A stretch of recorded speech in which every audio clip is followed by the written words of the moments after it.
Hello, progressive kids. Welcome to Progressive Mantra. Here I am with the third chapter of NIS and Astrologers Day.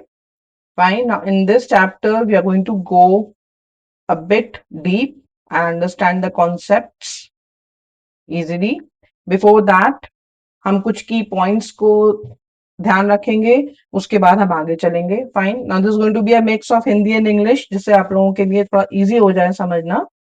Now see, this chapter recognizes the narrative techniques of creating suspense and surprises, जो कि आपको पता है, short video में मैंने पहले आपको बताया है सस्पेंस एंड सरप्राइजेस क्या है.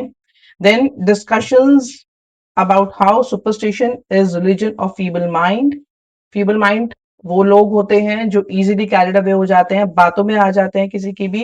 And superstition, I told you superstition का मतलब they believe in orthodox things. That means जो भी होता है ना, आपने कह दिया, उन्होंने मान लिया, अच्छा अच्छा ये उससे रिलेटेड है, ये नहीं किया तो ऐसा हो जाएगा, ये नहीं किया तो ऐसा हो जाएगा. So they are feeble minded, they are crippled, they can easily believe on what you say. Now then इस चैप्टर में हम डिस्कवर करेंगे role of language in formation of our identities and culture and interpretation characteristics of works of literature from colonial India. Characteristics इसके अंदर किसकी हैं जो already इसके अंदर प्ले कर रहे हैं कुछ character. The protagonist is the astrologer as the name say in the name of the chapter. And colonial India के बारे में मतलब जब हमारा भारत आजाद नहीं हुआ था, we were under the British rule, उस टाइम का ये एक एक्सट्रैक्ट है, एक छोटी सी स्टोरी है to make you all understand. Fine. Now we come to section number 1. It says, punctually at midday, he opened his bag and spread out his professional equipment, which consisted of a dozen cowries, shells, a square piece of cloth with obscure mystique chart on it, a notebook, and a bundle of Palmyra writing. Punctually at midday, he opened. Who is he? He is the astrologer. यहाँ पर वो आता है mid day में, तकरीबन 11-12 बजे के करीब, अपना एक बिग बैग लाता है. He spread out his professional equipment, जिसके अंदर जैसे एस्ट्रोलॉजर आपने पहले ही देखा, नाम उसका astrologer. So he is carrying all the stuff which he requires to open. एक तरीके से आप सोचो वो अपनी दुकान खोल रहा है, तो उसके अंदर क्या है, उसके अंदर कौरीज हैं, शेल्स हैं, स्क्वायर पीस ऑफ क्लॉथ है, छोटा सा कपड़ा है जिसको वो रखता है, बिछाता है, विद ऑब्सक्योर मिस्टीक. यानी ऑब्सक्योर मतलब you will not come to know that what it contains. जैसे कि एस्ट्रोलॉजर्स के वो चार्ट्स वगैरह होते हैं जिनको हम लेमैन्स, नॉर्मल इंसान, हम लोग नहीं पढ़ पाते, but they know what is written in it. तो वो खोलता है, रखता है, so that people are attracted. हाँ भाई ये भविष्यवाणी करेंगे, हम इनके पास जाएंगे, हमारी लाइफ के बारे में कुछ बताएंगे, ऐसा लोग फील करते हैं. किस तरह के लोग हैं? Feeble minded. सुपरस्टिशन है, ठीक है. और कौन सा एरा चल रहा है इस टाइम पे? Just come to that era, that is colonial era, जहां पर बहुत ज्यादा हर चीज इक्विप्ड नहीं है, people are not so well off. तो एक छोटे से गांव के बारे में ये कहानी है. Fine. Now a notebook, a bundle of palmyra writing. Palmyra मतलब एक पाम का बड़ा सा पत्ता जिसके ऊपर वो कुछ लिखने के लिए रखता है. His forehead was resplendent with sacred ash and vermilion. Forehead मतलब माथा. It was resplendent यानी it was covered with sacred ash and vermilion. Vermilion is Sindoor. Ash मतलब भस्म, सिंदूर उसने मिक्स करके लगाया हुआ था to create a look. एक एस्ट्रोलॉजर की पूरी लुक उसने अपनी बनाई थी. And his eyes sparkled with a sharp abnormal gleam. यानी आंखें उसकी चमक रही थी, वो लाइट में बैठा था, विद अ ग्लीम, अब नॉर्मल ग्लीम मतलब बिल्कुल ऐसा लग रहा था जैसे कि something which is not appealing, something which is not truthful. So gleam मतलब चमक, which was really an outcome of a continual searching look for customers, but with his simple clients took to be a prophetic light and felt comforted. अब ये कुछ लोगों को हो सकता है थोड़ा अजीब लगे वहां देखने में, बट सिंपल क्लाइंट्स जो उसके थे, जो उसके पास आते थे पूछने के लिए about their future, about their life, for them it was a prophetic light. Prophetic मतलब समथिंग जहां पर आप कुछ चमत्कारी बताने वाले होते हो, something which is unusual, which a layman, a common man doesn't know, and felt comfort. So they were, जो वहां के लोग थे जहां वो बैठा, they were comfortable with. Fine, उसकी लुक से, उसके ऑरा से, उसकी बातों से दे वर convinced and they were comfortable. This is the main look of the astrologer जो उसने बनाई है, and his shop, so to say उसकी एक छोटी सी शॉप है जहां पर लोग अट्रैक्ट हो रहे हैं, and that's his basic persona. Now यहां पर प्रोटैगनिस्ट, प्रोटैगनिस्ट का मतलब क्या होता है बच्चों? It is the main character, the central character around whom the whole story rotates, घूमती है. Fine. So now next we come to the next para. The power of his eyes was considerably enhanced by their position, placed as they were between the painted forehead and the dark whiskers which streamed down his cheeks. अब क्या look थी उसकी face की? उसकी जो eyes थी उनके बीच में, दे वर कंसिडरबली एनहांस बाय द पोजीशन, यानी बहुत ज्यादा एनहांस हो गई थी बाय द पोजीशन, बिकॉज बीच में फोरहेड के उसने क्या लगाया हुआ था? वर्मिलियन, सिंदूर लगाया हुआ था. डार्क विस्कर्स थे, और लाल सिंदूर, डार्क विस्कर्स जो थे एनहांस कर रहे थे उसके फेस की लुक को. विच स्ट्रीम डाउन हिज चीक्स, उसकी चीक्स के यहाँ पर ऐसे नीचे उसकी विस्कर्स आ रही थी. तो एक प्रॉपर एस्ट्रोलॉजिकल लुक, जो पहली बार हमें आंख बंद करके भी हम सोचे तो वही लुक आता है, वो उसने पूरा अपना अटायर लिया हुआ था. किसने? एस्ट्रोलॉजर ने. Even half wits eyes which sparkle in such a setting. अब आंखें उसकी थोड़ी सी बंद भी हो तो थोड़ी सी आईज क्लोज आप करो तो वो क्या लग रहा था? देवर sparkling in such a setting, यानी उसका फोरहेड आईज जो थे, जो कि कस्टमर कैची थे, they were attracting and they were sparkling. To crown the effect, what effect of his persona? He worn a saffron colored turban around his head. उसने क्या पहना हुआ था? एक टर्बन, सैफरन कलर मतलब ऑरेंज कलर का उसने टर्बन पहना हुआ था around his head. Now, this was another addition to his persona which attracted people to believe without his speaking that he was an astrologer, यानी उनका भविष्य बताने वाला एक इंसान यहीं बैठा है और उसका पर्सोना भी लोगों को खींच रहा है, ऐसा उन्हें फील हो रहा था. सो आप मेरे बोलने पे और ये सब पढ़ने पे इमेजिन करो उस प्लेस को, so that you better understand. Now see, you don't have to learn question answer जैसे छोटे बच्चे पढ़ते हैं ना कि ये क्वेश्चन ये आंसर, ऐसा नहीं. If you understand the words and the text, तो आपको कोई भी क्वेश्चन कहीं से भी आ जाए, आप इजीली उसको आंसर कर पाओगे. तो उसके लिए सबसे पहले व्हेन आई एम स्पीकिंग, जब मैं बोल रही हूं, तो आप उसी ऑरा में, उसी एरा में और उसी वर्ल्ड में जाने की कोशिश करो जहां पर ऑलरेडी एस्ट्रोलॉजर बैठा है, जहां पर कोई मोबाइल फोन नहीं है, इस तरह की कोई डेवलपमेंट नहीं है, एक पेड़ है, एक उसका ऑरा है, एक उसकी चीजें पड़ी हैं. उस तरह से आप इमेजिन करो सो दैट ये इजीली आपको सब कुछ समझ में आ जाएगा. Fine. Now this colour scheme never failed. Obviously saffron colour is still today, ये कलर स्कीम जो उसने टर्बन जिसका पहना था orange colour, this is never going to fail. People were attracted to him as bees are attracted to cosmos or dahlia stalks.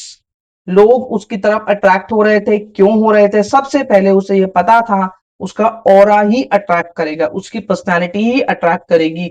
उसने वैसी ही personality अपनी बनाई हुई थी और यही रीजन था कि जिस तरीके से कॉस्मोस और डेलिया स्टॉक्स, क्या मतलब है इसका? ये लंबे लंबे लंबे स्टॉक्स, मतलब लंबे से ग्रीन कलर का एक डंडी होती है, उसमें छोटे छोटे फूल लगते हैं. वो उस तरीके से खूब सारी बीज वहां पर आती हैं रस लेने के लिए. उसी तरीके से एग्जाम्पल दिया गया है. एस्ट्रोलॉजर के पास कौन आ रहे थे? लोग आ रहे थे, और वही उसका क्या था? प्रोफेशन था. और वही लोग उसको क्या देके जाते? पैसे. So that was a very good thing for him when people were attracted towards him, which fetched him good money. He sat under the boughs of spreading tamarind tree with flanked a path running through the town hall park. अब वो कहाँ बैठा था? He sat under the boughs of spreading tamarind. Boughs मतलब बहुत लंबी लंबी जो तनियां थी, वो बहुत फैला हुआ ट्री था, उसके नीचे वो बैठा हुआ था. जिस फ्लैंक द पाथ, जो नीचे की तरफ आ रही थी, और पाथ जो रास्ता था उसकी तरफ बहुत घनापन था, running through the town hall park. Town hall park एक जगह है जहां पर वो ऐसा लग रहा था कि बहुत लंबा स्ट्रेच हो रहा है वो पेड़, और घना था, जिसके नीचे बहुत अच्छी जगह बनाकर एस्ट्रोलॉजर बैठा था। It was a remarkable place in many ways. How? A surging crowd was always moving up and down in narrow morning till night। यानी उसको ये पता था एस्ट्रोलॉजर को कि यही मेरी दुकान चलेगी। क्यों? It was a surging crowd, मतलब वहां पर बहुत सारा क्राउड बार बार वहां पर आ रहे थे, लोग जा रहे थे, और वो जो रोड थी नैरो थी, यानी कि बहुत छोटी थी, इसलिए आते जाते लोग आपस में टकरा भी रहे होंगे, और वहां पर बहुत ज्यादा क्राउड था सुबह से लेकर रात तक, यानी कि लोग बहुत ज्यादा थे, लोगों का ट्रैफिक बहुत ज्यादा था। तो उसके लिए एक एडवांटेज था एस्ट्रोलॉजर के लिए कि उसको अच्छे और ज्यादा कस्टमर्स मिलेंगे। Variety of trades. अब वहां पर देखिए, वहां पर ये बताया जा रहा है, थोड़ा सा आपको इंट्रो दिया जा रहा है कि किस तरह का एरिया था जहां पर एस्ट्रोलॉजर बैठा हुआ था। A variety of trades and occupations were represented all along its way. Medicine sellers, sellers of stolen hardware and junk, magicians, and above all, an auctioneer of cheap cloth who created enough din all day to attract whole town। यानी इस तरह का उसका जो aura था, क्यों इतना highlight हो रहा था? बिकॉज ऑलरेडी वहां पर hardware, junk man, magicians, auctioneers of cheap cloth. Auctioneer कौन? जो नीलाम करते हैं, किसको? Cheap cloth. चीख चीख कर बुलाते हैं लोगों को। हु क्रिएटेड इनफ दिन, दिन मतलब लाउड वॉइसेस, जोर जोर से तरह तरह की आवाजें निकाल के, all day to attract the whole town. Now this was actually, आप समझ सकते हो, a free publicity for the astrologer. क्यों? क्योंकि जब लोग वहां से गुजर रहे थे और वो चीख चीख के बुला रहे थे लोग, कोई हार्डवेयर का था, कोई मैजिशियन था, कोई ऑक्शनर ऑफ चीप क्लॉथ था, तो लोग उसको भी नोटिस कर रहे थे, वहां बैठा हुआ एस्ट्रोलॉजर। फाइन, दो astrologer was not shouting, but he was getting the advantage. Next to him, in a vociferousness, came a vendor of fried groundnut who gave a ware a fancy name each day, calling it Bombay ice cream one day, and on the next day almond, and on the third day Raja's delicacy, and on and so forth, and people flocked to him. Next to him, in vociferousness came, मतलब बहुत loud voice में, came a vendor of fried groundnut। vendor मतलब जो बेचता है क्या? fried groundnut, यानी तली हुई मूंगफली बेचने वाला वहां आया। Who gave up his wear a fancy name, मतलब वेयर मतलब जहां पर उसको बैठना था, a fancy name each day, calling it Bombay ice cream one day, and on the next Delhi almond, and on the third Raja's delicacy, and so on and so forth, and people flocked on him। मतलब रोज अपनी दुकान को कोई ना कोई नाम देता था to attract people. Bombay ice cream, Delhi almond, Raja's delicacy, so people flocked on him, मतलब गुच्छे में बहुत सारे लोग उसके पास आते थे और उसकी सेल होती थी। A considerable portion of his crowd dallied before the astrologer too। एक पोर्शन, अगर मान लो 20 लोग आए तो उसमें से 3 या 4 लोग, they dallied before the astrologer too। The astrologer transacted his business by light of flare which crackled and smoke up above the groundnut heap nearby। यानी astrologer transacted, he started his business by light of flare which crackled and smoked up above the groundnut heap। जैसे आपने देखा होगा ना, मूंगफली या वो तल रहा था या फिर आप भूनो तो वहां से क्या निकलती है? स्मोक निकलती है, तो वो क्रैक होती थी, तो लोग अट्रैक्ट होकर मूंगफली खाने आते थे और फिर उसके पास भी आते थे, एस्ट्रोलॉजर के पास, यानी कि दोनों के कस्टमर्स बन रहे थे, कुछ लोग उसके और कुछ लोग उसके पास। Half the enchantment of place was due to the fact that it did not have benefit of municipal lightning।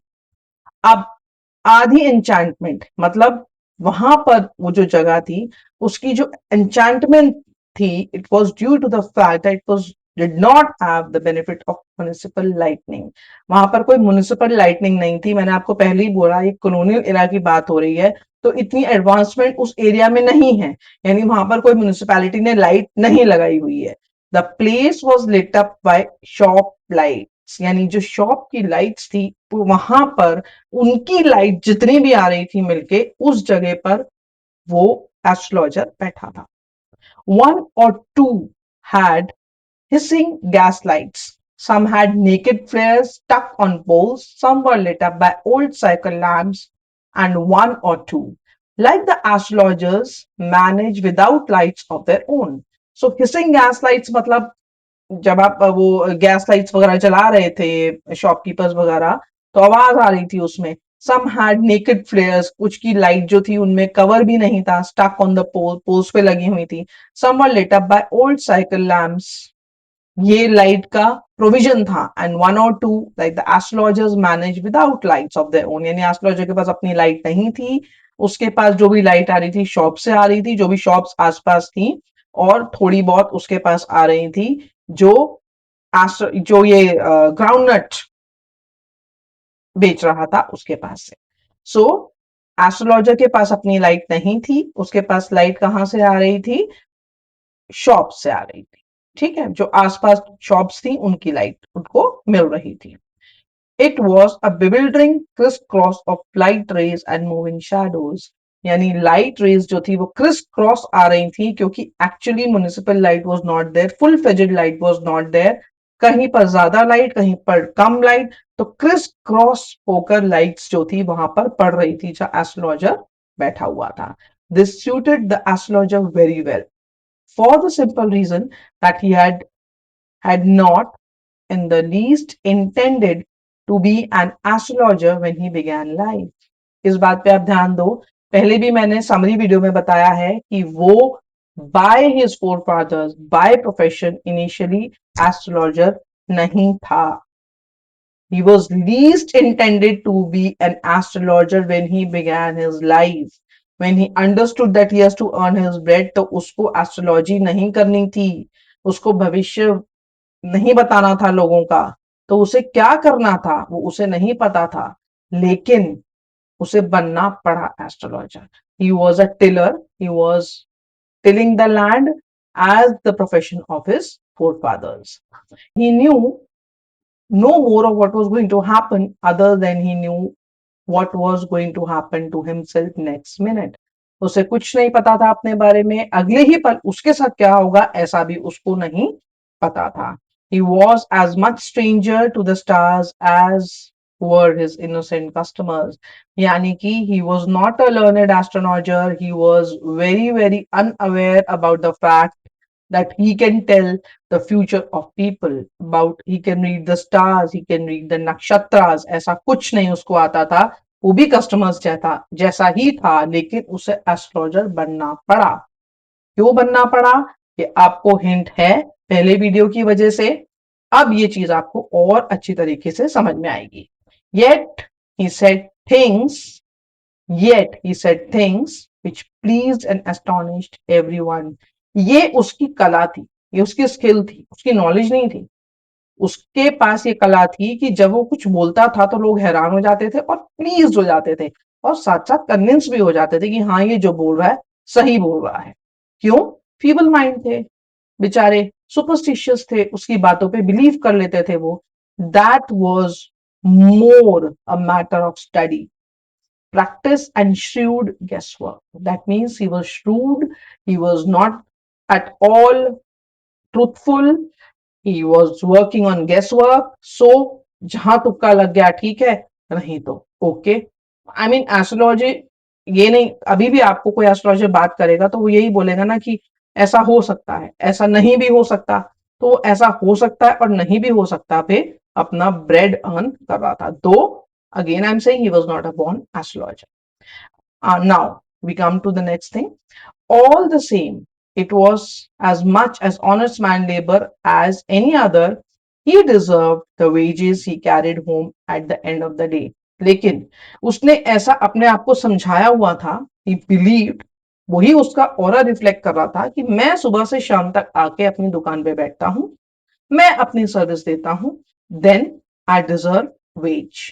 तो जो मैं लेके जाता हूं वो मेरी लेबर है, वो मेरी कॉस्ट है जो मैं रिकवर कर रहा हूं in lieu of giving my services. So I deserve it, I will take it home at the end of the day, because यही है जिससे मेरा परिवार चलेगा। So he was well convinced with his work which he had to do, and he is pursuing it very diligently. ठीक है,